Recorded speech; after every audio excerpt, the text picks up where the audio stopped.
यत्संकल्पात् पतितपनो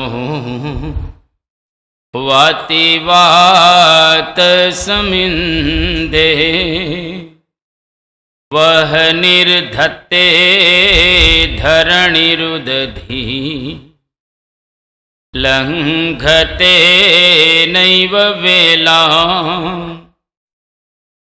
सोऽयं श्रीमान् निखिल जगता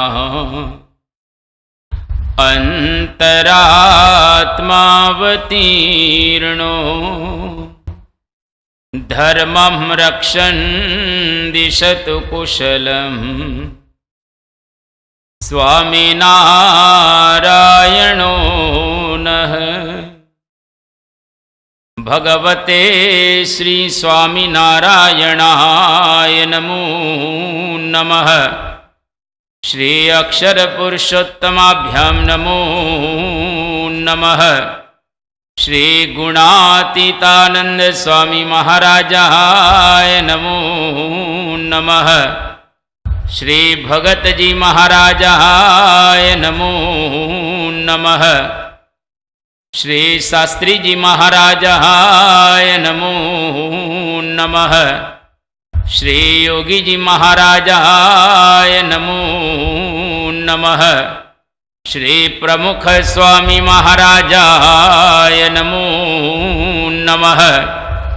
श्री महंत स्वामी महाराजाय नमो नमः।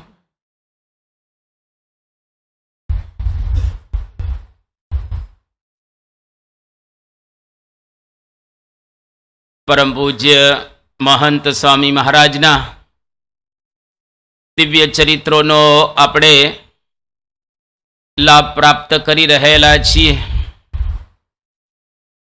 છેલ્લા 10 દિવસથી આપણે આ ચરિત્રોનો પાન અને ગાન કરી રહેલા છીએ।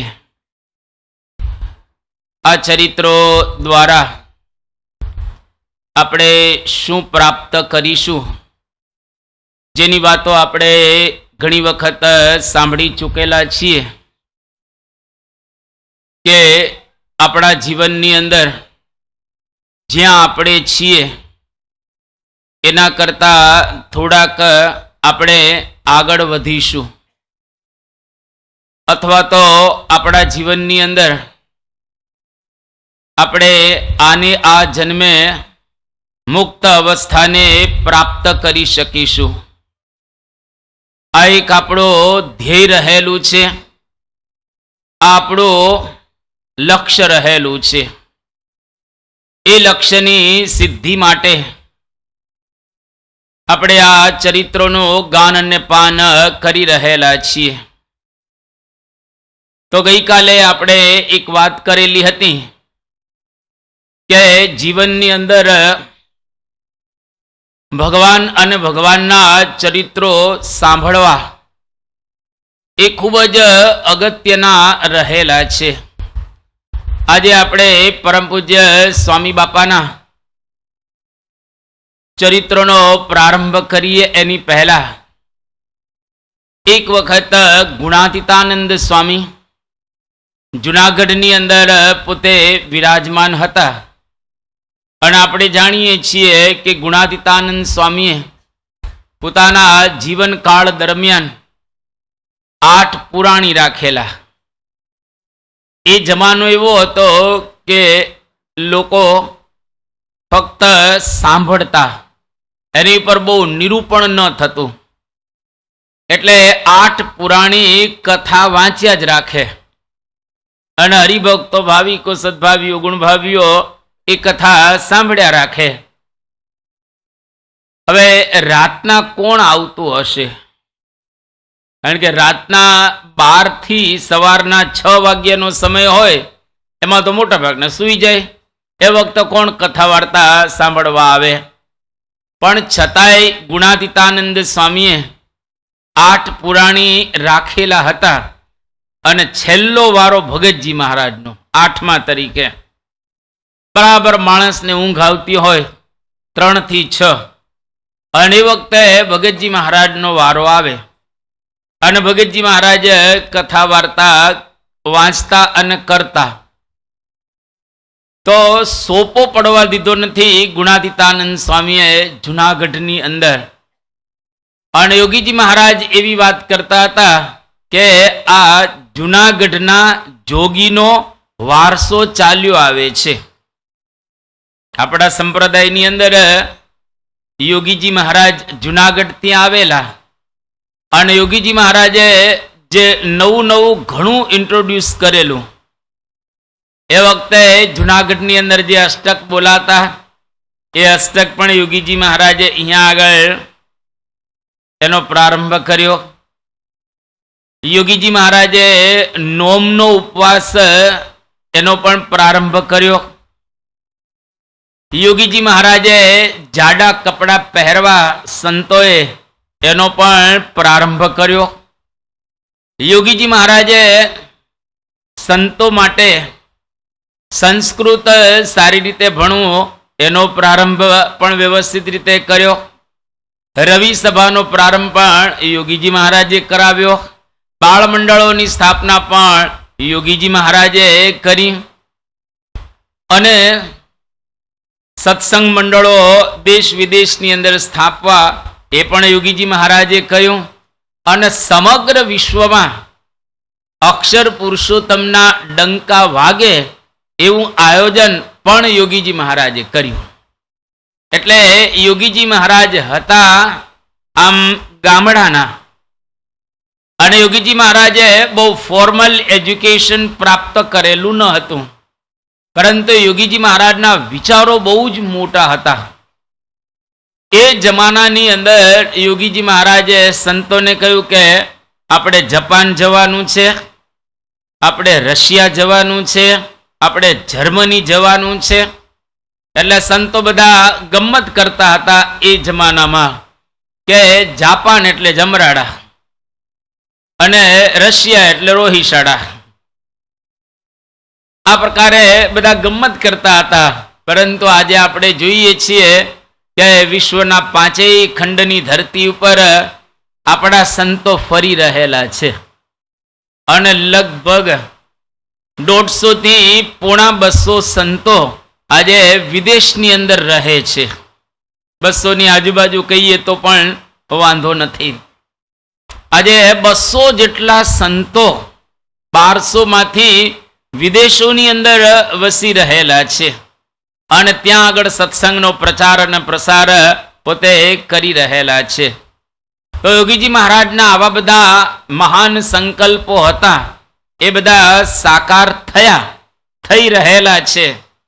યોગીજી મહારાજે એક સંકલ્પ એવો કરેલો કે આવતા 500 વર્ષમાં દુનિયાનો કોઈ ખૂણો એવો બાકી નહીં હોય જ્યાં આગળ અક્ષર પુરુષોત્તમ મહારાજ ન બેસે. આખા વિશ્વની અંદર અક્ષર પુરુષોત્તમ મહારાજ બેસી જશે. અને આજે જે રીતે આપણી સંસ્થાનો ગ્રોથ થઈ રહ્યો છે, જે રીતે આપણી સંસ્થા અત્યારે વધી રહેલી છે, અને દેશ વિદેશની અંદર જે અત્યારે સંતો કામ કરી રહેલા છે, કાર્યકર્તાઓ કામ કરી રહેલા છે, અને હરિભક્તો જે પ્રકારનું સમર્પણ કરી રહેલા છે, એ જોતા એવું લાગે છે કે 500 વર્ષની અંદર યોગીજી મહારાજનો સંકલ્પ સાકાર થઈ જશે. આખા વિશ્વના ખૂણે ખૂણે અક્ષર પુરુષોત્તમ મહારાજ બેસી જશે. અત્યારે દુનિયાની અંદર 195 જેટલા દેશ રહેલા છે.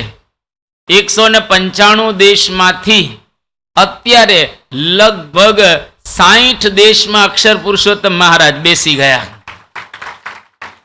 અને આવતા ભવિષ્યની અંદર ધીરે ધીરે ધીરે આ કામ ચાલુ જ રહેલું છે. અત્યારે કેટલાય એવા દેશો પણ રહેલા છે જે આપણી સંસ્થાને ખુલ્લી ઓફર આપે છે, ઓપન ઇન્વિટેશન પણ આપી રહેલા છે કે તમે અમારા દેશમાં આવો, અમારા દેશની અંદર અક્ષરધામનું નિર્માણ કરો, અને અહીંયા આગળ પણ તમારા સત્સંગનો પ્રચાર અને પ્રસાર કરો.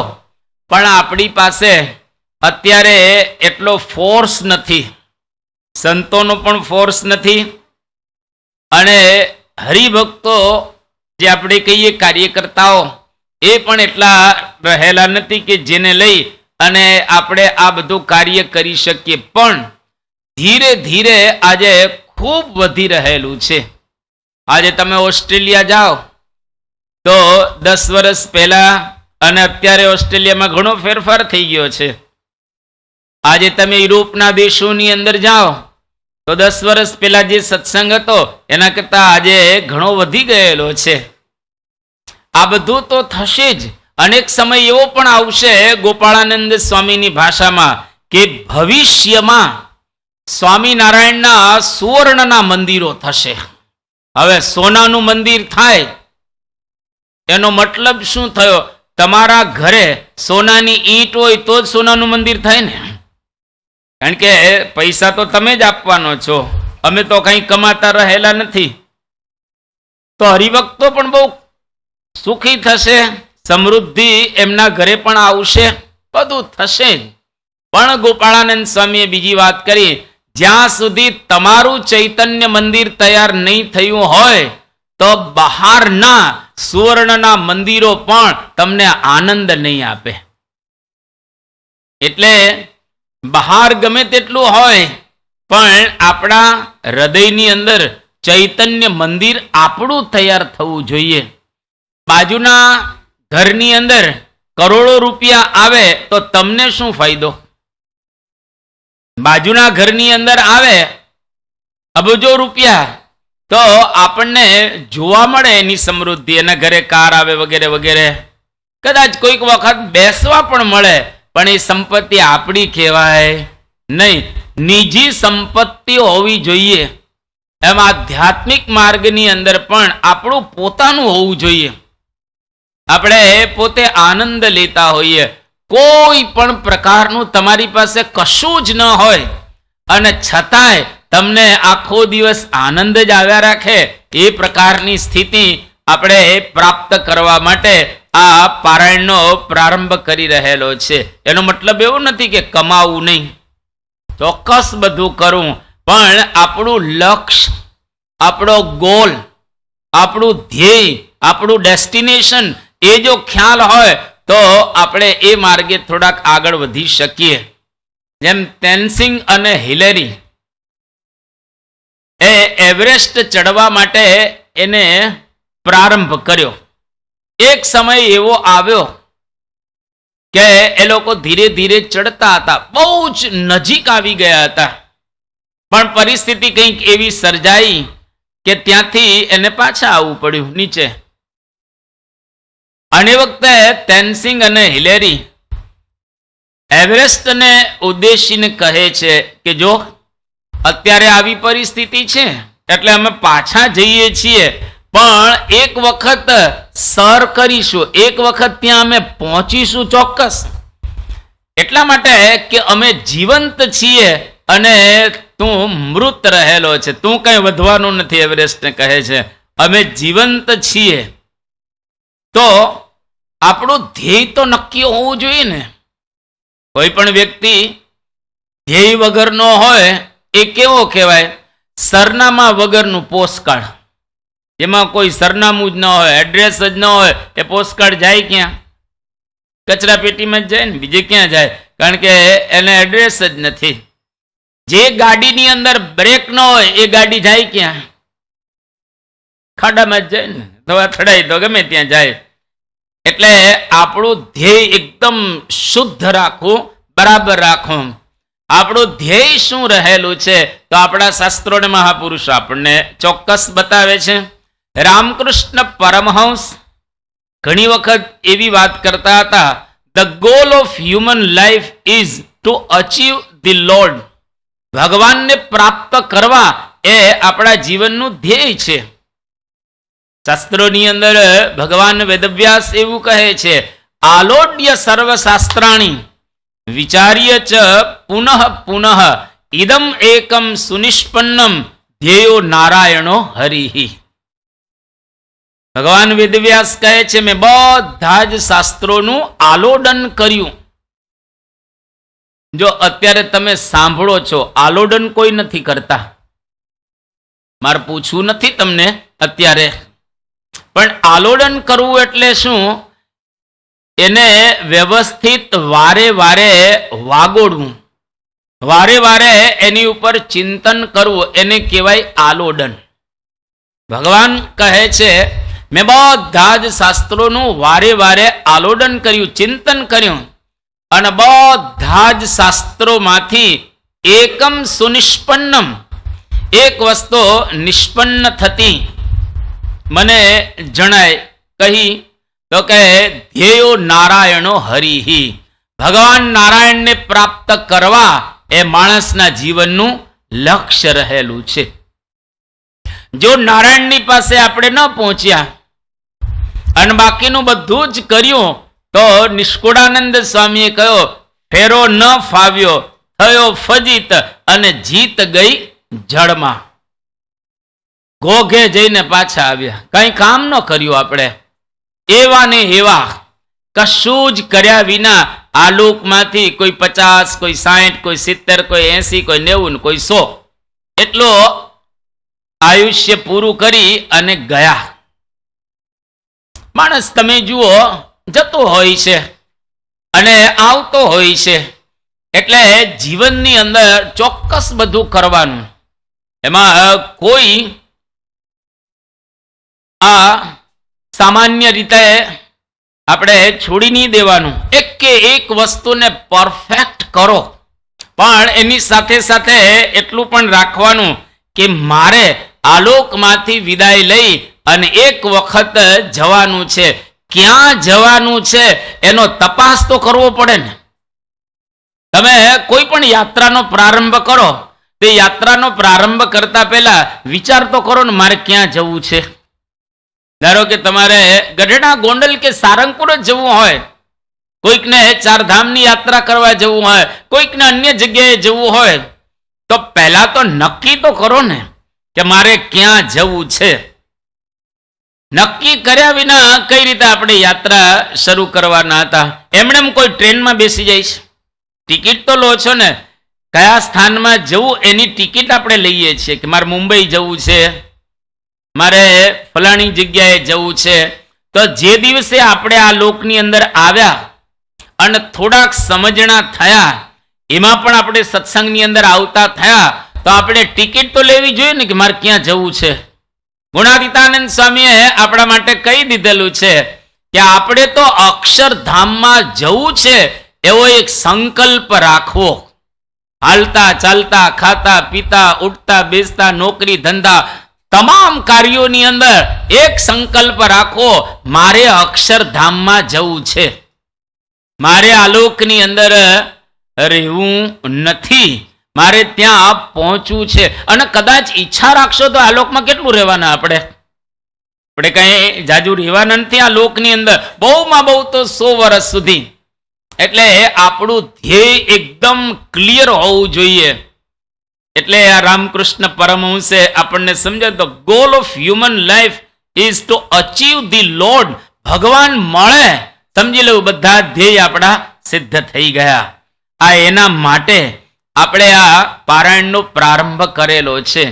પરમ પૂજ્ય સ્વામી બાપા એમના જુદા જુદા પ્રસંગો દ્વારા, એમના જુદા જુદા ઉપદેશો દ્વારા આપણને આ દ્રઢાવી રહેલા છે, આ સમજાવી રહેલા છે. એક વખત એક રાજ્યની અંદર એવો નિયમ હતો કે કોઈ પણ રાજા રાજ સિંહાસન ઉપર આવે એટલે એને 5 વર્ષ રાજ કરવાનું, અને 5 વર્ષ પછી એને એક જંગલ હતું, ગાઢ જંગલ, અને આગળના ભાગમાં તળાવ હતું. તળાવમાં હોડી હતી, હોડીમાં બેસાડી અને રાજાને જંગલમાં મૂકી આવવામાં આવે. એક પછી એક 7 રાજાઓ બદલાઈ ગયા અને જંગલમાં પછી મૂકી આવવામાં આવે એટલે જંગલમાં તો વાઘ, વરુ, સિંહ, દીપડા રાજાને ખાઈ જાય અને રાજા મરી જાય. ત્યાં આગળ 5 વર્ષ સુધી જે કંઈ ભોગવવાનું હોય એ બધું ભોગવે. એક પછી એક 7 રાજાઓ બદલાઈ ગયા. 8મો રાજા બુદ્ધિશાળી હતો અને જેવો રાજ સિંહાસન ઉપર બેઠો એટલે એને વિચાર કરો કે 5 વર્ષ સુધી આપણે રાજ કરવાનું છે, તો ફિક્સ થઈ ગયું છે. 5 વર્ષ પછી આપણે જંગલમાં જવાનું છે. જંગલમાં શું છે એનો તપાસ કરો. રાજા તો કરી શકે ને બધું, કારણ કે એના હાથમાં તો સત્તા રહેલી છે. એટલે એને પહેલા જંગલમાં તપાસ કરાવી કે જંગલમાં આ લોકો ક્યાં મૂકી આવે છે. એક તળાવ છે, એમાં હોડી છે, એમાં બેસાડી અને સામેના જંગલમાં છોડી દેવામાં આવે છે. ત્યાં વાઘ, વરુ, સિંહ, દીપડા એને ખાઈ જાય. એટલે રાજાએ પેલું શું કામ કર્યું કે જંગલને સાફ કરાવ્યું. અડધું રાખ્યું, અડધું સાફ કરાવ્યું અને ત્યાં સુંદર મહેલો બનાવી દીધા, ફર્સ્ટ ક્લાસ, એકદમ સારામાં સારા. જેટલું કંઈ રાજમાં હતું એના કરતા સારું ત્યાં કરી દીધું. અને 5 વર્ષ પૂરા થયા, રાજાને પણ હોડીની અંદર બેસાડવામાં આવ્યા અને એને જંગલમાં હવે છોડવામાં આવે છે. જેવા હોડીમાં રાજા બેઠા એકદમ હસતા હતા, આનંદ કરતા હતા. આગળના 7 રાજાઓ હોડીમાં બેસે એટલે રડતા હતા કે મરી ગયા, હવે કાર્યક્રમ આપણો પૂરો, હવે જંગલમાં જ રખડવાનું, મરી જવાનું. આ 8મો રાજા આનંદિત હતો, એને એકદમ આનંદ હતો. જેવો હોડીમાંથી ઉતર્યો એટલે આગળ તો મહેલોને બધું વ્યવસ્થિત ગોઠવી દીધું, દાસ દાસીઓ વગેરે વગેરે. અને જેવો ઉતર્યો એટલે પોતાના મહેલની અંદર ત્યાં આગળ જાય છે અને શેષ જીવન, બાકીનું જીવન ત્યાં આગળ સુંદર રીતે વ્યતીત કરે છે. યોગી બાપા આ બોધ કથા કહીને એવી વાત કરતા હતા કે 8મો રાજા બુદ્ધિશાળી હતો અને આગળના 7 મૂર્ખા હતા. રાજા હતા પણ છતાં મૂર્ખા હતા. એને એટલો ખ્યાલ ન આવ્યો કે 5 વર્ષ પછી આપણે ક્યાં જવાનું છે. જેને અત્યારે મૃત્યુનો ખ્યાલ આવે સમજી લેવો એ તરી ગયો. જેને અત્યારે અક્ષરધામનો ખ્યાલ આવે સમજી લેવો કે જીવન એને સાર્થક બનાવી દીધો. એટલે દરરોજ મૃત્યુનો વિચાર કરવો. આપણે જીવનનો તો વિચાર કરીએ જ છીએ, પણ મરીને ક્યાં જવાનું છે એનો આપણે જો થોડોક વિચાર કરીએ તો આપણને ખ્યાલ આવે કે આ સત્પુરુષનો ઉપયોગ શું છે. વસ્તુ જે આપણને પ્રાપ્ત થયેલી છે એનો ઉપયોગ આપણે શું કરવાનો છે. એટલે દરરોજ અક્ષરધામને સામે રાખવાનું. ગાંધીનગરનું, દિલ્હીનું, રોબિન્સવિલનું કે કણાદનું નહીં, પણ આપણે અક્ષરધામમાં ઉપર જવું છે. એ અક્ષરધામને નજર સમક્ષ રાખવાનું, આને રાખવાનું, પણ ઓલા અક્ષરધામની સામે દ્રષ્ટિ રાખવાની કે મારે ત્યાં પહોંચવું છે. એક વખત ત્યાં પહોંચ્યા એટલે કાર્યક્રમ જ પૂરો થઈ ગયો બધો જ. કોઈ મંદી જ ન નડે ત્યાં. ત્યાં કોઈ તેજી ની મંદીની, આનંદ આનંદ આનંદ, સુખ સુખ સુખ. નિષ્કુળાનંદ સ્વામીએ એનું વર્ણન કરેલું છે. એટલે આપણને લાગે કે સ્વામી બાપા આપણી વચ્ચે જ રહેલા છે ને આમ નોર્મલ રીતે જીવન જીવી રહેલા છે, પરંતુ એના દ્વારા બહુ જ મોટું કાર્ય આપણું થઈ રહ્યું છે. આજે બાપા તારીખ 4/8/2023 શુક્રવાર રોબિન્સવિલની અંદર વિરાજમાન છે. આજે પરમ પૂજ્ય સ્વામી બાપાને પ્રશ્ન જુદા જુદા પૂછે છે. એટલા માટે પ્રશ્ન પૂછે છે કે બાપાની જે ભાવના રહેલી છે એ ભાવનાનો આપણને ખ્યાલ આવે. પહેલો પ્રશ્ન બાપાને પૂછ્યો કે બાપા, યોગી બાપા સાથેનો કયો પ્રસંગ આપને અતિશય પ્રિય છે. બાપાને 4 ઓપ્શન આપવામાં આવ્યા. પહેલો ઓપ્શન કે આણંદ સ્ટેશન પર આપની અને યોગી બાપાની મુલાકાત થઈ એ પ્રસંગ. બીજો, 5 દિવસ યોગીજી મહારાજે આપને સળંગ ઉપવાસ કરાવ્યા એ પ્રસંગ. ત્રીજો કે તળાવને કિનારે યોગીજી મહારાજે માફી માગી એ પ્રસંગ. અને ચોથો ને છેલ્લો કે પુરુષોત્તમ ભાઈના ઘરે યોગી બાપાએ કેરી ચૂસી એ પ્રસંગ. આ 4 માંથી આપને જે અતિશય પ્રિય હોય એ તમે કહો. ત્યારે પરમ પૂજ્ય મહંત સ્વામી મહારાજે કહ્યું કે પુરુષોત્તમ ભાઈના ઘરે યોગી બાપાએ જે કેરી ચૂસી અને પછી સ્વામીને જ આપેલી હતી મહંસ, એ પ્રસંગ મને અતિશય પ્રિય રહેલો છે. કેમ તો કે યોગીજી મહારાજે આમ વ્યવસ્થિત રીતે કેરી ચૂસી અને આપણને પ્રસાદી તરીકે આપેલી એ પ્રસંગ મને આ અતિશય ગમે છે, પ્રિય રહેલો છે. તો પરમ પૂજ્ય સ્વામી બાપા આપણને ગુરુની સાથે જે કનેક્ટ થવું, ગુરુની સાથે જે જોડાવું, એ આપણને અહીંયા આગળ નિર્દેશ કરી રહેલા છે. ગુરુની ક્રિયા આપણને નોર્મલ દેખાય, પણ એની પાછળ બહુ જ મોટું એક રહસ્ય છુપાયેલું હોય છે. અહીંયા આગળ એ આપણને બતાવ્યું. ત્યાર પછી બીજો પ્રશ્ન અહીંયા આગળ પૂછવામાં આવે છે કે શાસ્ત્રીજી મહારાજની કઈ મૂર્તિ આપને પ્રિય છે? 4 ઓપ્શન આપવામાં આવ્યા. પહેલો ઓપ્શન કે સિંહ સમાન નિર્ભય શાસ્ત્રીજી મહારાજ. તમે કોઈક વખત સારંગપુરની અંદર જાઓ તો સારંગપુરના સભા મંડપની અંદર નીચે શાસ્ત્રીજી મહારાજની મૂર્તિ છે. આમ એકદમ આમ બેઠા સિંહ જેવા આમ શાસ્ત્રીજી મહારાજ લાગે. અને શાસ્ત્રીજી મહારાજની હાઈટ નાની હતી, પણ શાસ્ત્રીજી મહારાજ એટલા પાવરફુલ હતા, એની સામે કોઈ 4 આંખ મેળવી ન શકે, એટલા પાવરફુલ. તમે વિચારો કરો, વડતાલની અંદર 2000 સાધુ હતા અને 2000 સાધુમાં ગોરધનભાઈ કોઠારી, જેને 5 આચાર્યોને સલાહ આપી છે, કેટલા પાવરફુલ કોઠારી હશે ગોરધનભાઈ. એક જમાનો હતો એવું કહેવાતું હતું કે વડતાલ એટલે ગોરધનભાઈ અને ગોરધનભાઈ એટલે વડતાલ સંસ્થા. આવા 2000 સાધુઓ એને દંડવત કરે. હવે કોઈ સદગ્રહસ્થને સાધુ દંડવત કરે એ દ્રશ્ય જ કેવું લાગે.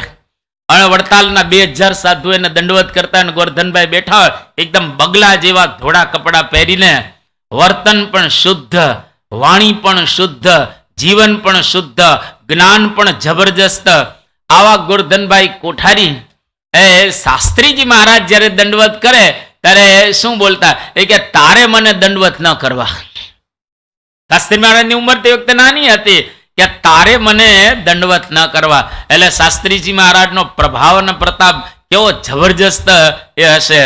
અને એ વખતે ગોરધનભાઈ કોઠારી એવું કહેતા કે સ્ત્રી અને ધનમાં શાસ્ત્રી યજ્ઞ પુરુષદાસનો જોટો મળે એવા નથી, એવું એમને પ્રમાણ એ આપેલું છે. તો અહીંયા આગળ બાપાને પૂછવામાં આવ્યું કે બાપા, શાસ્ત્રીજી મહારાજની કઈ મૂર્તિ આપને પ્રિય છે? એક તો સિંહ સમાન નિર્ભય શાસ્ત્રીજી મહારાજ, ત્યાર પછી કહે છે 3 સત્પુરુષોનો સ્ટુડિયોમાં પાડેલો ફોટો, શાસ્ત્રીજી મહારાજ, યોગી બાપા અને પ્રમુખ સ્વામી મહારાજ, 3 સત્પુરુષ અને 3 એક સ્ટુડિયોની અંદર ફોટો પડાવેલો. હવે પ્રસિદ્ધ ફોટો રહેલો છે. એક બાજુ યોગી બાપા, એક બાજુ આ પ્રમુખ સ્વામી મહારાજ અને શાસ્ત્રીજી મહારાજ છે. આ સ્ટુડિયોમાં ફોટો એ જમાનામાં પડાવેલો. એ ફોટો તમને પ્રિય છે? બીમારીમાં સૂતા સૂતા શાસ્ત્રીજી મહારાજ હરિભક્તોને મળતા, એ પણ ફોટો આપણે મંદિરોની અંદર રહેલો છે. એટલાદરામાં કે તમે સારંગપુરની અંદર જાઓ તો એ ફોટો તમને જોવા મળશે. અને છેલ્લો, હાર પહેરીને પારાયણ કરતા શાસ્ત્રીજી મહારાજ. એક જમાનો એવો હતો કે સંતો આમ હાર પહેરી અને પછી પારાયણ કરતા હતા. આજે પણ ઘણા સંપ્રદાયોની અંદર તમને આ જોવા મળશે, પણ આપણા સંપ્રદાયની અંદર હાર પહેરીને કોઈ સંતો પારાયણ કરતા એ નથી. તો આ 4માંથી કયો ફોટો તમને અતિશય પ્રિય? ત્યારે મહંત સ્વામી મહારાજ જવાબ આપ્યો કે સિંહ સમાન નિર્ભય શાસ્ત્રીજી મહારાજનો ફોટો. કે શાસ્ત્રીજી મહારાજ કોઈથી દબાયા જ નથી. અને તમે દબાવ ત્યારે કે જ્યારે તમારું વર્તન બરાબર ન હોય, તમારા વિચારો બરાબર ન હોય, તમે અંદરથી હલેલા ન હો, ત્યારે તમે દબાવ. શુદ્ધ અને પવિત્ર પુરુષો કોઈ દિવસ ક્યાંય દબાય જ નહીં. જે માણસે પોતાના જીવનમાં કશી ભૂલ ન કરેલી હોય એ કોઈ દિવસ દબાતો હોતો જ નથી. જુઓ, પ્રમુખ સ્વામી મહારાજ કોઈ દિવસ કોઈનાથી ન દબાય, કારણ કે એનું શુદ્ધ અને પવિત્ર જીવન. ગુણાતીતાનંદ સ્વામી જુનાગઢની અંદર રહેતા હતા અને એ વખતે તો મહારાજના મળેલા બધા સદગુરુઓ, ગુણાતીતાનંદ સ્વામી કોઈથી દબાયા નથી. કારણ કે ગુણાતીતાનંદ સ્વામીનો શુદ્ધ વર્તમાન, અને ગુણાતીતાનંદ સ્વામી બોલ્યા કે મોટા મોટાના તકિયા પોલા છે, એટલે મોટા મોટાના તકિયા પોલા છે, પણ ગુણાતીતાનંદ સ્વામીનો તકિયો પોલો હતો નહીં. કેટલું શુદ્ધ અને પવિત્ર જીવન ગુણાતીત જીવી ગયા. એટલે આપણને એવા ગુરુ પ્રાપ્ત થયા છે જે શુદ્ધ અને પવિત્ર રહે છે. અને શુદ્ધ અને પવિત્ર માણસો કોઈ દિવસ એ દબાતા હોતા નથી. ત્રીજો પ્રશ્ન અહીંયા આગળ બાપાને પૂછવાનો કે બાપા, યોગી બાપાની કઈ ક્રિયા આપને વધુ ગમે છે? 4 ક્રિયા યોગી બાપાની બતાવવામાં આવી કે હાથનું લટકું કરતા. યોગીજી મહારાજ જ્યારે જ્યારે કથા કરતા ને તો એમની સ્ટાઇલ હતી આવી રીતે આમ જોરથી કરે, હાજી ભલા સાધો એમ કરીને યોગીજી મહારાજ એ પોતે કથા કરતા કે હાથનું લટકું કરતા, એ માથે હાથ ઘસતા. ઘણી વખત યોગીજી મહારાજ છે ને આમ માથે આમ હાથ ઘસતા હતા. કઈક એવો પ્રસંગ ઉપસ્થિત થાય તો યોગી બાપા માથે હાથ ઘસતે, તો આ તમને વધારે ગમે છે? પછી યોગીજી મહારાજ ધબ્બો આપતા, એ ગમે છે કે યોગીજી મહારાજ તાલીઓ વગાડતા? એ હવે યોગીજી મહારાજના ઘણી વખત વખાણ થતા હોય, એમની પ્રશંસા થતી હોય તો યોગીજી મહારાજ એમાંય તાલીઓ વગાડે. પોતાની પ્રશંસા થતી હોય એમાં કોઈ દિવસ આપણે તાલીઓ વગાડાય? આપણી જ પ્રશંસા કોઈ કરતા હોય એમાં આપણે થોડી તાલીઓ વગાડવાની હોય, પણ યોગીજી મહારાજ એમાંય તાલીઓ વગાડતા કોઈક વખત. અને લોકોએ નોંધ કરી કે યોગીજી મહારાજને ખબર જ નથી કે કોના વખાણ થાય છે, એ તો ઉપર ગહેલા છે, એટલે એ આલોકના પુરુષ જ નથી. એટલે આ પ્રકારે યોગીજી મહારાજના આ 4 અહીંયા આગળ પ્રસંગો અથવા તો એ ક્રિયાઓ બતાવવામાં આવી. બાપાએ કહ્યું કે યોગીજી મહારાજ ધબ્બો મારતા ને એ મને વધારે પ્રિય છે અને ગમે છે અતિશય. અને લોકો ધબ્બો ખાવા આવતા યોગી બાપાને, એના થાપે થર થર કંપે પહાડ ઓલા પાપનારે લોલ. યોગીજી મહારાજ બધાને કોઈ આવે એટલે યોગીજી મહારાજ આવી રીતે રાખે, આમ આવી રીતે રાખી બોચી પકડે યોગી બાપા, બોચી પકડી જોરથી ધબ્બો મારતા, અવાજ પણ વ્યવસ્થિત આવે. અને યોગીજી મહારાજનો ધબ્બો ખાવા માટે મોટા મોટા લાઈનમાં રહેતા. અને આજે પણ જેને જેને જૂના છે ને યોગી બાપાનો ધબ્બો ખાધેલો છે એ લોકો એને યાદ કરે છે કે અમે યોગી બાપાનો ધબ્બો ખાધેલો. હવે તમે જુઓ, યોગીજી મહારાજ એટલા ભલા ભોળા હતા કે લાલ બહાદુર શાસ્ત્રી ભારતના એ વખતે રેલવે મિનિસ્ટર હતા, અને ગુલજારીલાલ નંદા જેઓ આપણી સંસ્થાની સાથે સારી રીતે જોડાયેલા હતા. એટલે આ રાજ્ય કરતા એવા લાલ બહાદુર શાસ્ત્રીને લઈ અને યોગીજી મહારાજના દર્શને આવેલા. તો યોગીજી મહારાજની સ્ટાઇલ, એને તો બોચીમાં પકડીને યોગી બાપાએ જોરથી ધબ્બો માર્યો. ધબ્બો મારી અને યોગીજી મહારાજે ગુલજારીલાલ નંદાને પૂછ્યું કે તમે કહ્યું કે સાહેબ રેલવે મિનિસ્ટર છે તો સાહેબને એન્જિન ચલાવતા આવડે? કે બાપા આમને એન્જિન ચલાવવાનું ન હોય, એ તો ડ્રાઈવર એન્જિન ચલાવે. આખા હિન્દુસ્તાનની જેટલી રેલ છે એની વ્યવસ્થા આ કરે. આ તો બહુ મોટી હસ્તી કે. તો યોગીજી મહારાજે તો કે બરાબર છે સાહેબ, એમ કરીને યોગીજી મહારાજે ત્યાં આગળ પૂરું કર્યું. પણ આ લાલ બહાદુર શાસ્ત્રીએ बात करी गुलजारीलाल नंदा ने कि योगी जी महाराज जो कहते हैं वो सच कहते हैं। जी महाराज जे बोले छे बराबर, जे रेलवे मिनिस्टर होय एने रेलवे चलावता आवडवी जोईए। जुओ કેટલું એને સવડું લીધો કે જી મહારાજ આ પ્રમાણે દરેકને ધબ્બો મારતા બાપા કે મને વધારે ગમે છે। હવે અહીંયા આગળ એક પ્રશ્ન બાપાને પૂછવામાં આવ્યો કે હરિભક્તોને રાજી કરવા આપ કઈ સેવા વધુ પસંદ કરો? હવે તમે બધા હરિભક્તો છો, અમે બધા સંતો રહેલા છીએ। હવે હરિભક્તો રાજી રહે તો એના દ્વારા સંપ્રદાયની અંદર તમે સારી સેવા કરો, તમારું મન પ્રસન્ન રહે, તમારો વ્યવહાર સારો રહે અને તમે સંપ્રદાય માટે કંઈક ઘસાવ અથવા તો કરો। પણ જો તમે રાજી ન હો, તમારું મન પ્રસન્ન ન હો ન હોય તો તમે બરાબર સેવા પણ કાંઈ નથી કાપવું, જવા દે ને. તેમ કરીને આપણે બરાબર સેવા ન કરીએ. તો અહીંયા આગળ બાપાને પૂછવામાં આવ્યું કે હરિભક્તોને રાજી કરવા આપ કઈ સેવા પસંદ કરો? 4 ઓપ્શન બાપાને આપવામાં આવ્યા છે. એક પધરામણી, બીજું કથા વાર્તા, ત્રીજું એમને ફોન અને ચોથું પત્ર લેખન. 4માંથી કઈ સેવા તમે પસંદ કરો? ત્યારે પરમ પૂજ્ય સ્વામી બાપાએ જવાબ આપ્યો કે અમે પધરામણી એ વધારે પસંદ કરીએ, જેના દ્વારા હરિભક્તો રાજી થાય. ફોનથી તો રાજી થતા જ હોય છે, પત્ર લખીએ તો પણ રાજી થાય, અને કથા વાર્તા કરીએ તો પણ હરિભક્ત રાજી થતા હોય. પણ એના ઘરે પધરામણીએ જાઓ તો એને બહુ ઉમંગ ને ઉત્સાહ હોય. અત્યારે અમે પધરામણી જઈએ છીએ તો અમને ખ્યાલ આવે છે કે હરિભક્તો કેટલા ભાવથી બધા સંતોને પધરાવે છે, એટલા બધા ભાવથી. ઘણા હરિભક્તોના ઘરે આમ રંગોળીઓ કરેલી હોય, ઘણા હરિભક્તોના ઘરે પુષ્પ હોય, ઘણા હરિભક્તોના ઘરે હાર રાખ્યા હોય, ઘણા હરિભક્તોના ઘરે જાત જાતનું સંતોને માટે આ બધું રાખેલું હોય. એ ભાવ છે. અને એક વખત સંતો એના ઘરે આવી જાય તો હરિભક્તોને આમ સંતોષ થઈ જાય કે અમારા ઘરે સંતો આવી ગયા.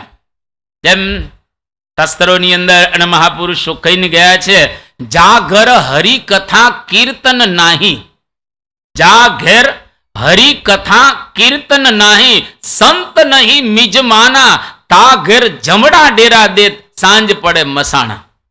જેના ઘરની અંદર કથા કીર્તન કોઈ દિવસ થતા ન હોય, અને જેના ઘરે કોઈ દિવસ સંતોની પધરામણી થઈ ન હોય, તા ઘર જમડા ડેરા દેતા.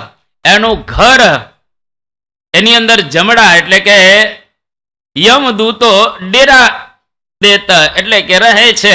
સાંજ પડે મસાણા, એ સાંજ પડે એટલે સ્મશાન જેવું એનું ઘર કહેવાય. એટલે હરિભક્તોના ઘરે પૂજ્ય સંતો જ્યારે પધરામણીએ જાય તો એને બહુ ઉમંગ ને ઉત્સાહ હોય છે, આનંદ હોય છે. બાપા કે એ હું વધારે પસંદ કરું. ત્યાર પછી બાપાને એક પ્રશ્ન પૂછવામાં આવ્યો કે વર્તમાન સમયે આપનો રાજીપો શેમાં છે? જો જે વખતે ભગવાન પ્રગટ થાય એ વખતે એના રાજીપાની સામે આપણે જોવું. દર વખતે કઈ એકનું એક જ હોય નહીં. જો રામ ભગવાન પ્રગટ થયા હતા તો હવે એને રાજી કરવા માટે શું કરવું?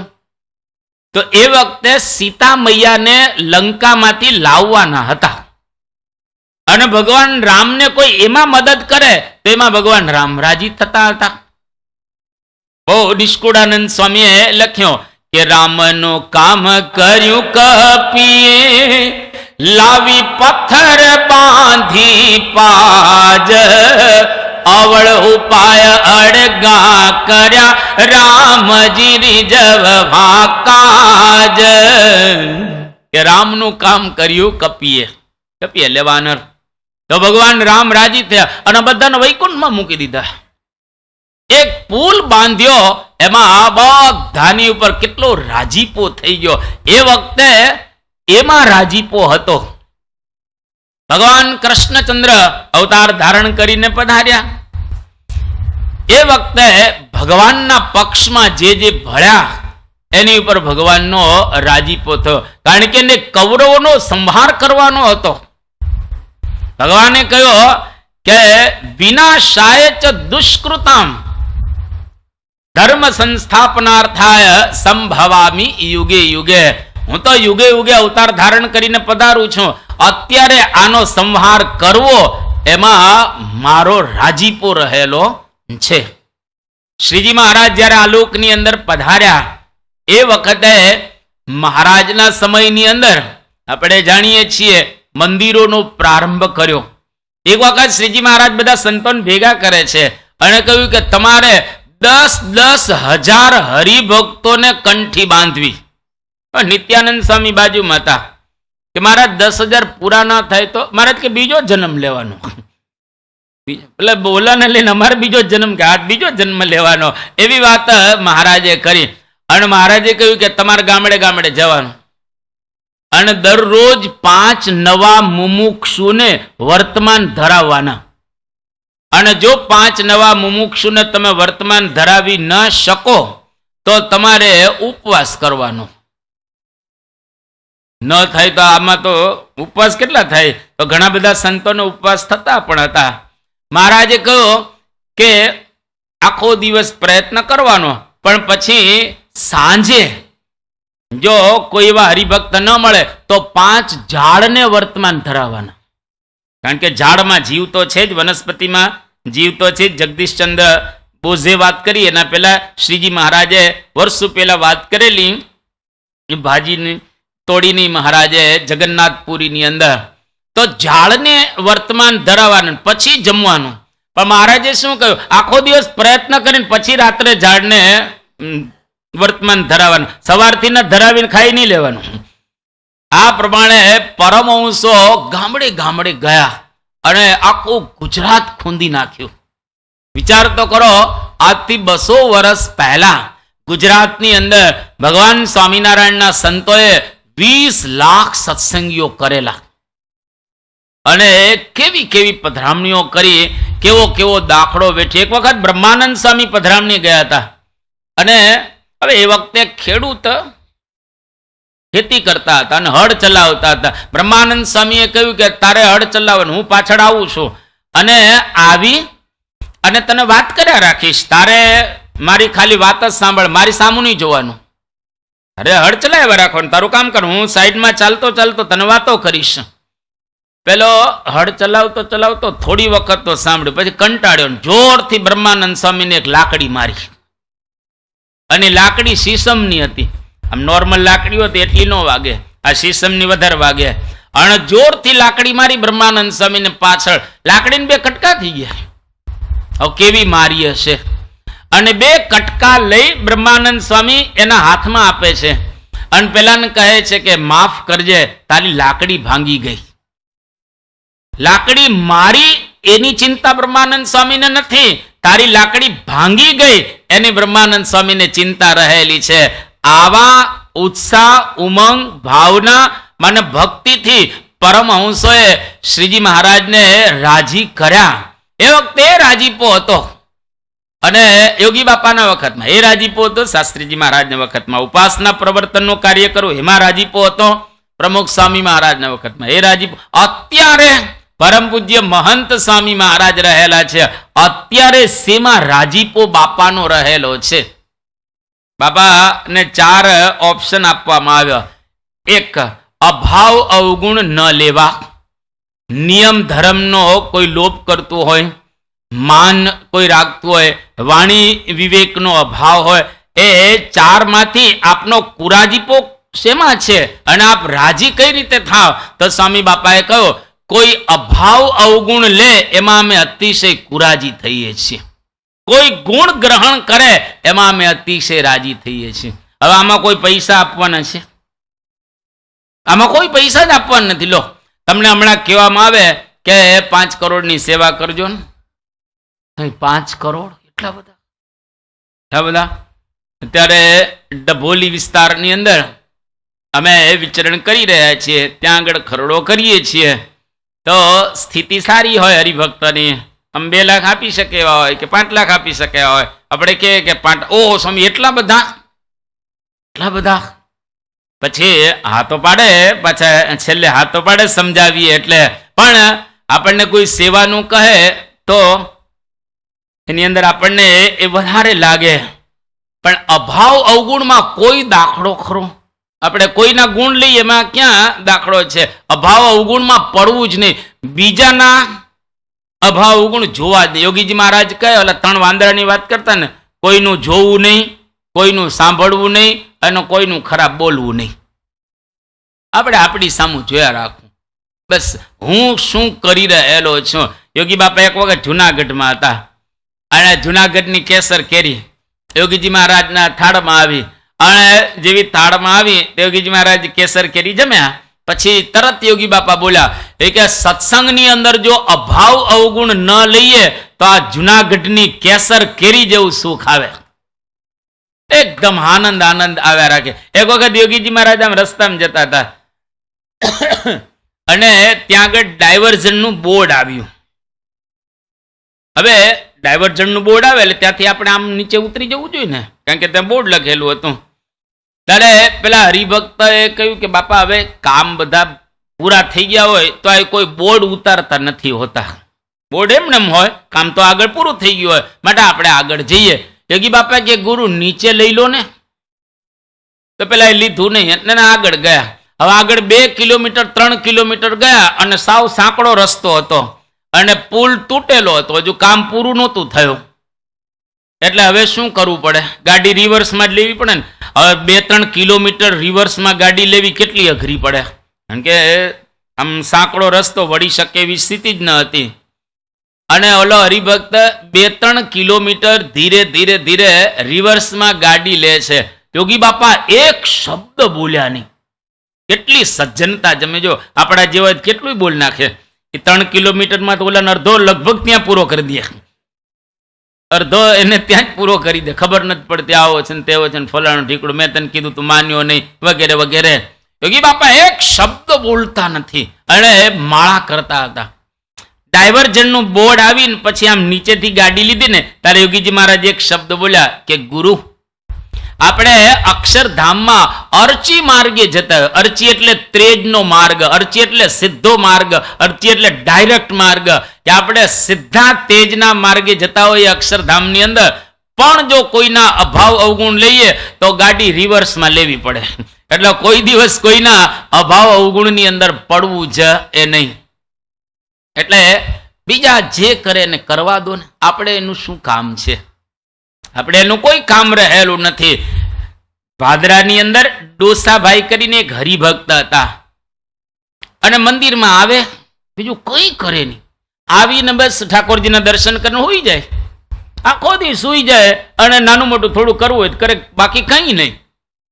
ગુણાદિતાનંદ સ્વામીની વાતમાં એવી વાત લખી કે બીજા અડધો દિવસ કે અડધી રાત સુધી કામ કરે પણ ભાદરાના આ ડોસાભાઈ એના જેવો ન થાય, એના જેવી એની સ્થિતિ ન થાય. પેલો મંદિરમાં આવીને સૂઈ જાય છે અને બીજો અડધી રાત મહેનત કરે છે મંદિરમાં, તોય ભાદરાના ડોસાભાઈ તુલ્ય ન થાય. કેમ? તો કે ડોસાભાઈ કોઈ દિવસ કોઈનો અભાવ કે અવગુણ લેતા ન હતા. એટલે અભાવને અવગુણ ન લઈએ તો આપણી કેટલી પ્રગતિ થાય. યોગી બાપા એવું બોલતા કે અભાવ અવગુણ લઈએ તો આગળ જાય વાવતો ને પાછળ જાય તોડતો. આગળ વાવતા જઈએ ને પાછળ રોલર ફેરવતા જઈએ આપણે, તો એ ઉગે ખરું કોઈ દિવસ? એટલે બીજો શું કરે છે એની સામે ન જોતા પોતે શું કરી રહેલો છે એની સામે આપણે દ્રષ્ટિ રાખી અને સત્સંગ કરવો, તો ખરેખર સત્સંગની અંદર આનંદ આનંદ અને આનંદ જ આવે. હવે બાપાને એક પ્રશ્ન પૂછવામાં આવ્યો કે પ્રમુખ સ્વામી મહારાજનો આપને પ્રિય પ્રસંગ કયો? 4 પ્રસંગો અહીંયા આગળ કહે છે. એક તો રોટલી જમાડી, એ પછી ટ્રેનમાં થેલી લઈ આવ્યા, આપણે જાણીએ છીએ આ બધા પ્રસંગો.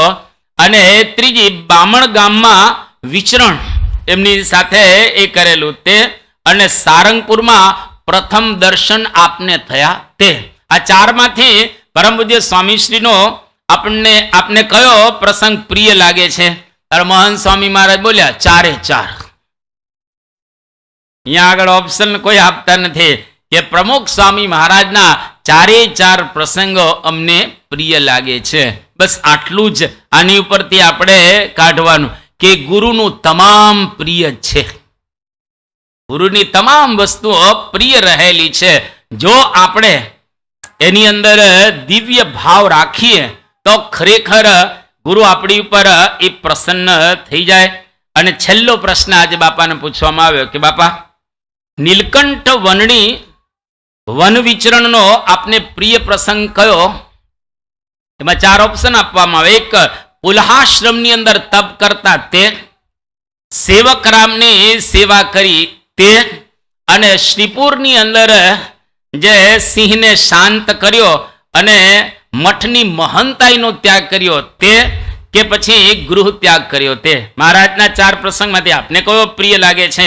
ત્યારે સ્વામી બાપાએ કહ્યો કે પુલહાશ્રમની અંદર જે નીલકંઠ વર્ણી તપ કરતા હતા એ પ્રિય લાગે છે. કેમ?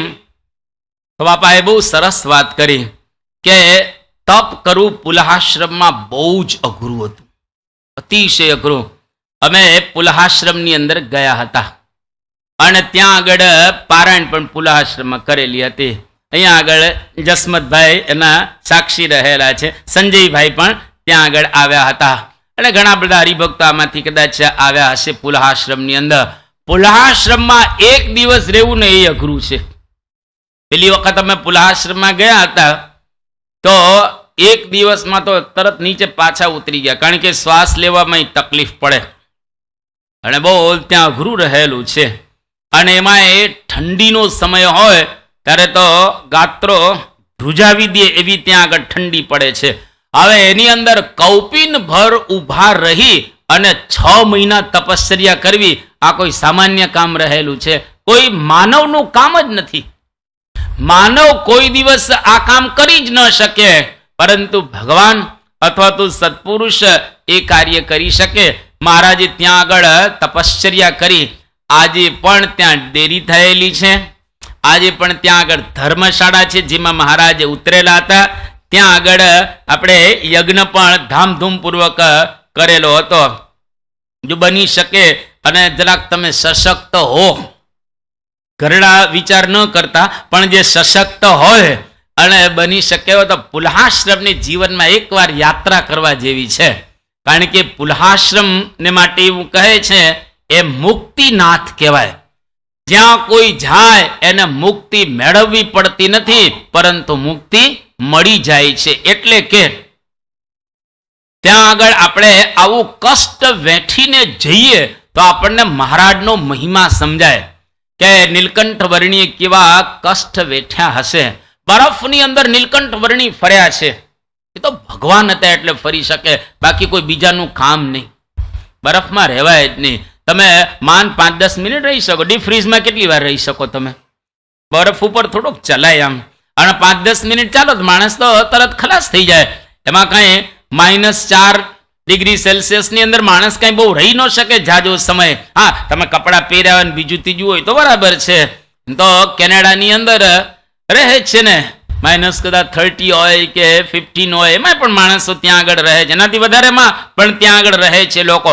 પણ બધા જ કપડાં બરાબર પહેરેલા હોય તો પણ એકદમ કૌપિન ભર રહેવું એ માણસ કોઈ દિવસ રહી શકે નહીં.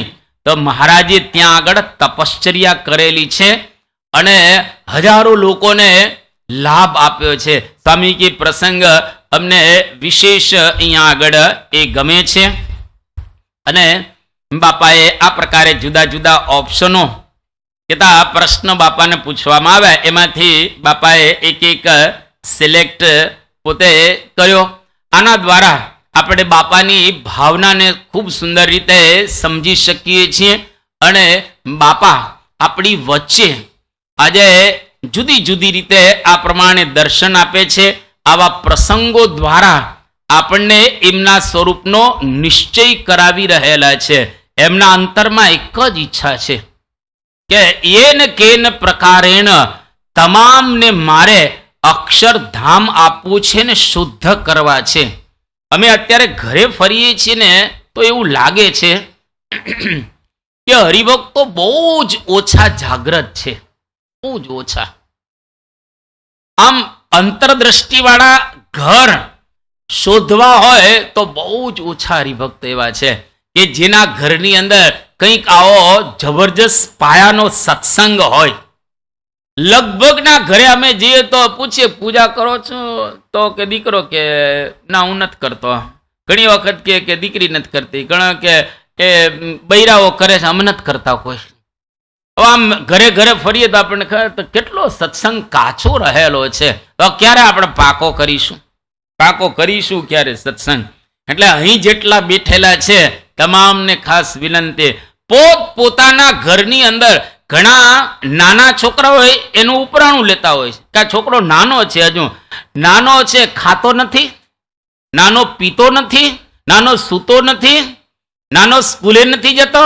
જો સ્કૂલે જતો હોય, ખાતો પીતો હોય, સૂતો હોય તો એ 15 મિનિટની પૂજા ન કરી શકે? એને પૂજા કરાવો. આ દાદા જેટલા બેઠા છે ને દાદાનો કોઈને ખ્યાલ નથી આવતો કે મારા દીકરાને પૂજા કરાવવી જોઈએ. તમે પ્રેમથી બેસાડો દીકરાને નાનકડાને અને થોડુંક ધમાલ કરે તો કરવા દો થોડી વાર ધમાલ, ભલે ધમાલ કરે કઈ વાંધો નહીં. એને ધમાલ કરતો કરતોય પૂજા કરશે તો ખરો ને. અને એમને 9 થી 12 તમે ત્યાં બાકડા ઉપર બેસો છો, પણ 15 મિનિટ લાલા છોકરાને પૂજા કરાવો ને, નાની દીકરીઓને પૂજા કરાવો ને દાદીમાં, તો એ કેમ નથી આપણે કરાવતા? કારણ કે દાદા એ પરાણે પૂજા કરતા તો ઓલાને ક્યાંથી કરાવે? એ માન પરાણે કરતા હોય તો પેલા ને ક્યાંથી, એનો મહિમા જ ક્યાંથી હોય પૂજાનો બરાબર રીતે. એટલે બરાબર રીતે સવારમાં ઉઠી નાહી ધોઈ આખું ઘર પૂજા કરવું જોઈએ. એકાદું બાકી રહી જાય એવું નહીં. ઘણા કે આ કોમન પૂજા રાખે, લે કોમન પૂજા હોય કોઈ દિવસ? કોમન પૂજા હોય કે જેમ માળા આપણે મંદિરમાં નહીં લટકાવીએ છીએ, ત્યાં માળા બધી લટકે છે, જેને જે મળે એ માળા કરીને. એમ નહીં, દરેકની પૂજા જુદા પ્રકારની હોવી, દરેકની પૂજા જુદી જુદી રાખો. અને પોતપોતાની પૂજા દરેક કરે, ફરજિયાત કરે. અને પૂજા ન કરે ને ખાવા ન આપતા. તમે પૂજા ન કરે નહીં ખાવા આપવાનું. એકાદો દિવસ તમે એવું કરશો ને તો નાના છોકરાને ટેવ પડશે. હવે સાવ નાનો હોય 5-6 વર્ષનો, એને તો જમે જેમ વાળો એમ વળે. કુમળો છોડ જેમ વાળો એમ વળતો જ હોય છે. એને તમે થોડીક આમ પ્રલોભન આપો, ચોકલેટ આપો કે બેટા આજે તું પૂજા કરીશ ને. દાદા ને દાદીના ખિસ્સામાં પૈસા તો હોય જ છે, ચોકલેટ ક્યાં લઈ આપે છે? ચોકલેટ લઈ આપો થોડીક છોકરાઓને, ફર્સ્ટ ક્લાસ સારા ક્વોલિટીની આમ ચોકલેટ. જો બેટા આજે તું પૂજા કરીશ ને 30 ચોકલેટ રાખો ને, કે આજે તું પૂજા કરીશ ને તને આ ચોકલેટ આપવામાં આવશે. જ્યાં સુધી તું પૂજા નહીં કરે ત્યાં સુધી તને ચોકલેટ નહીં મળે. એટલે પેલો કેટલો ડાયો ડમરો થઈને પૂજા કરવા મંડી જાય. 30 દિવસ પૂજા કરશે ને 30 ચોકલેટ ખાશે ને પછી તમને પૂજા કરતો કરશે. કારણ કે એને મજા આવી જશે પૂજાની અંદર. એટલે દાદા દાદીઓએ પોતાના દીકરા દીકરીઓને અને મા બાપે પોતાના દીકરા દીકરીઓને પૂજા કરતા કરવા. બીજી વાત, સવાર અને સાંજ ઘરમાં 2 વખત આરતી બરાબર કરો છે. આ ફિઝિકલ આપણે કરવાનું છે. અને બરાબર આરતી આપણે ઉભા રહીએ. જે ઉભા ન રહી શકતા હોય તો ખુરશી પર બેસો, ખુરશી પર ન બેસતા સોફા ઉપર બેસો, પણ આરતી બરાબર કરો અષ્ટકની સાથે. અને અઠવાડિયામાં 1 વખત સભાની અંદર જાઓ. જો આટલું કરશો તો આપણું ઘર છે ને ધીરે ધીરે ધીરે ધીરે આધ્યાત્મિકતા સમજતું થશે. અન્યથા આધ્યાત્મિકતા સમજવી બહુ અઘરી રહેલી છે, જેની વાતો જ્ઞાનની આવતીકાલે બાપા કરશે. અહીંયા આગળ આજે 9 વાગ્યાનો સમય પૂર્ણ થયો છે. સ્વામિનારાયણ નારાયણ નારાયણ, સ્વામિનારાયણ નારાયણ નારાયણ, સ્વામિનારાયણ નારાયણ નારાયણ, સ્વામિનારાયણ નારાયણ નારાયણ, સ્વામિનારાયણ સ્વામિનારાયણ, સ્વામિનારાયણ સ્વામિનારાયણ, સ્વામિનારાયણ નારાયણ નારાયણ, સ્વામિનારાયણ નારાયણ નારાયણ, સ્વામિનારાયણ નારાયણ નારાયણ, સ્વામિનારાયણ નારાયણ નારાયણ. શ્રી સ્વામિનારાયણ ભગવાનની. કોઈ કહેશે આ સંત બહુ સારા રે, ખરા કલ્યાણ ના કરનારા રે, એટલો જ ગુણ કોઈ લેશે રે, તે તો બ્રહ્મ મોલે વાસ રહેશે રે. પરમ પૂજ્ય મોહન સ્વામી મહારાજના એવા દિવ્ય અને અદ્ભુત ગુણોની